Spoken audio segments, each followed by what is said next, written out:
All right, let's get started. Welcome to the basic functions of a Chromebook. Right now, you're looking at my Chromebook, and it's gonna probably I'm gonna try and keep this really short, simple. It's not a very difficult device to use.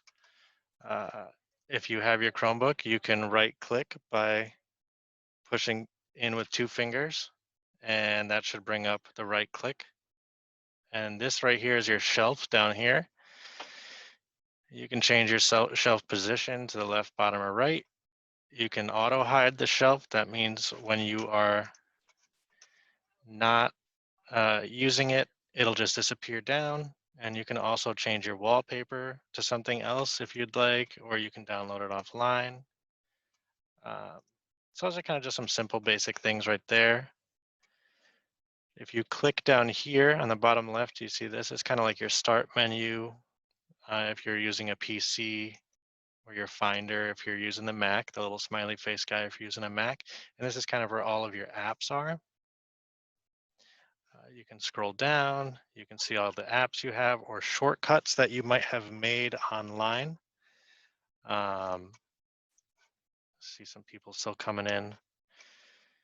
These are also where your files are and everything that you may have downloaded to the Chromebook. But you'll notice that this is basically an extension of your Google browser.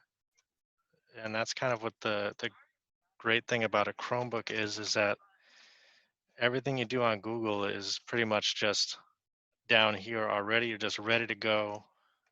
It'll bring you right into your drive for work. So if you have your drive all set up and ready to go, it'll have it there for you. If you say are going to a website like, uh, let's say you were going to Seesaw down here, and you wanted to pin it down onto your shelf, so it's just a click away.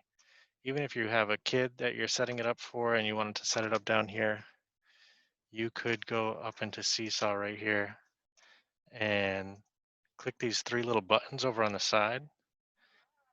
You would go down to more tools, and then you can create a shortcut. And what that does is it makes a shortcut that goes into your toolbar at the bottom where all your apps are. So what we do is click create the shortcut. You click down here, and then you'll see Seesaw right here. And you can just drag that down. And now that shortcut is down where all your apps are. So you don't have to just have applications down here. You can have website bookmarks at the bottom of the page too, which can be very helpful, especially if there's kids that you're setting these up for, or yourself if you're going in to Google Drive or you're setting up data. It's just a click away to do something. All right, so you do have all those apps. They should be preloaded. If there is something that you don't see that you need or want, uh, you can ask your teacher to email me, or you can email me if there's an apps. There's already Kids A to Z, IXL Math, Google Classroom's already on here. Zoom. Now, when you go into Zoom, you're going to notice that you're not going to have all the preferences that you might on a regular laptop or the classroom computers, but you'll still be able to do Zoom. Amanda had asked me earlier if you'd still be able to see the faces of people while you are, sorry about that, while you're in the Zoom meeting. Um, to see like what the kids are doing or saying. And unfortunately with Chromebooks, you can't do that.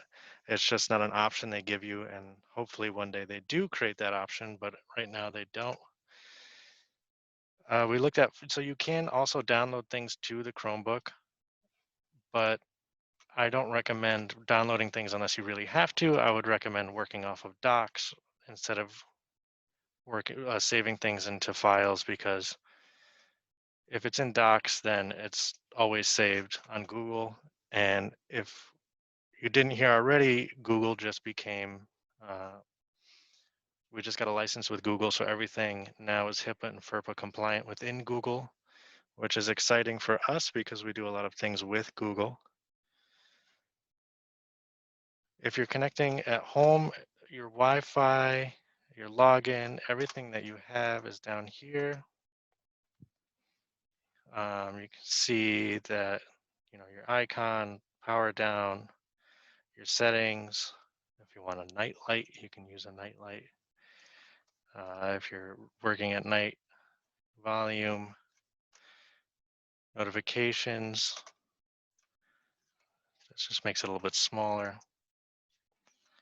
If you click the little sprocket, you can go into more preferences, and you'll notice that everything on your correct account will be synced into your Chromebook because it's linked in through Google.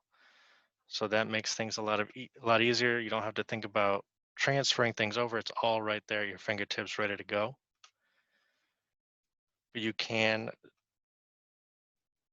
personalize things with your touchpad or your keyboard.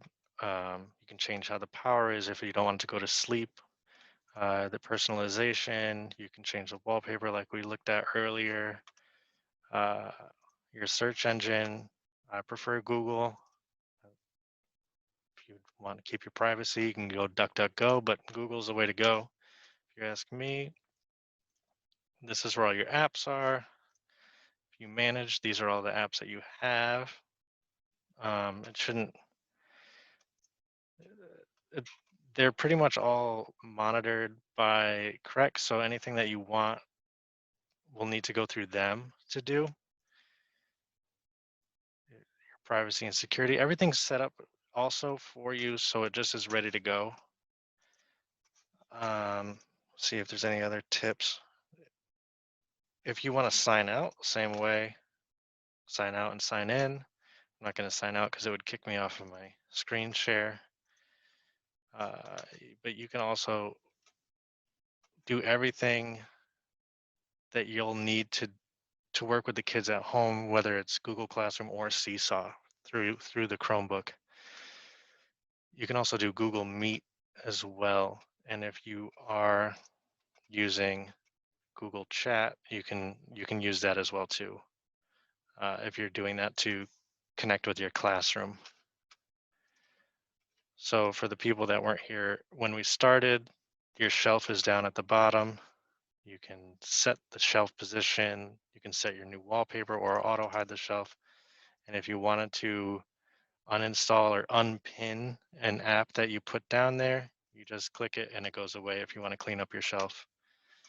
With that being said, I didn't think this was going to be a very long presentation, but if there's any questions, I'm going to open it up if you want to go ahead and ask.